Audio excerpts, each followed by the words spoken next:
Hello বন্ধুরা, আমার বিকাশ pin expired হয়ে গেছে, তাই আমি আলম বাইরে নিয়ে বিকাশ কাস্টমার কেয়ার সেন্টারে যাইতেছি। বিকাশ কাস্টমার সেন্টার গাজীপুরা 27 রোডে।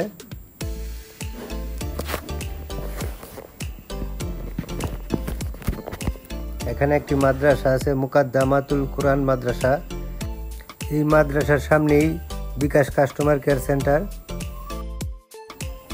এখানে অল্প সময়ের মধ্যেই বিকাশ অপারেটর আমার বিকাশ নাম্বারটি অ্যাক্টিভ করে দেয়। অতঃপর আমি কিছু ফল কিনে বাড়িতে চলে আসি।